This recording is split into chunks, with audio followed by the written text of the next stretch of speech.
৮ জুলাই থেকে উৎপাদন শুরু হচ্ছে দেশের সবচেয়ে বড় অর্থনৈতিক অঞ্চল বঙ্গবন্ধু শিল্পনগরীতে।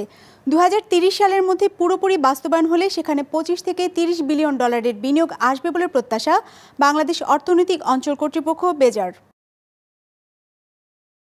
মিরসরাই, সীতাকুণ্ড ও ফেনী ৩ অর্থনৈতিক অঞ্চল নিয়ে মোট ৩০,০০০ একর জমির বঙ্গবন্ধু শেখ মুজিব শিল্পনগরী।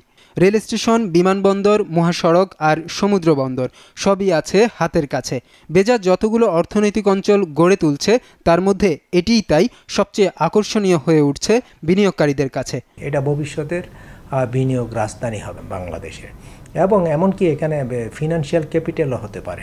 বিনিয়োগ যেমন আশা করা যায় যে আমরা 25 থেকে 30 বিলিয়ন ডলার পর্যন্ত বিনিয়োগের সুযোগ আছে, এবং সরাসরি কর্মসংস্থান এখানে প্রায় 15 লক্ষের মতন হবে, এবং ইনডিরেক্ট এমপ্লয়মেন্ট সহ যে লোকগুলো বসবাস করবে সেখানে আমরা আশা করি 20 থেকে 30 লক্ষ মানুষের একটা বড় শহর ভবিষ্যতে এখানে গড়ে উঠবে।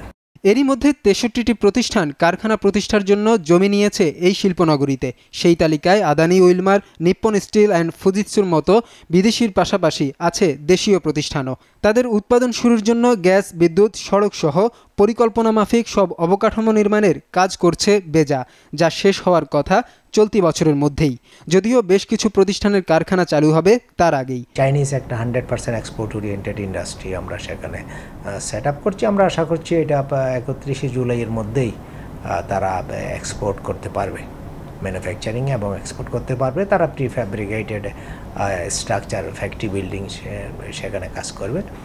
এছাড়া একটা ডেনিম ফ্যাক্টরি আমরা ভিত্তিপ্রস্তর স্থাপন করেছি, তারাও আমরা আশা করছি 31 ডিসেম্বর মধ্যে উৎপাদনে যাবে। তো এরকম অনেকগুলো ইন্ডাস্ট্রি এবছর নির্মাণ কাজ শুরু করার বিষয়ে আমরা আশাবাদী। সব মিলিয়ে বেজা এ পর্যন্ত তার বিভিন্ন অর্থনৈতিক অঞ্চলে প্রায় 18 বিলিয়ন ডলারের বিনিয়োগ প্রস্তাব পেয়েছে, যার 11 বিলিয়ন ডলারই এসেছে বঙ্গবন্ধু শিল্পনগরীতে। ফয়সাল শোভন, বিজনেস রিপোর্ট, মাছরাঙা টেলিভিশন।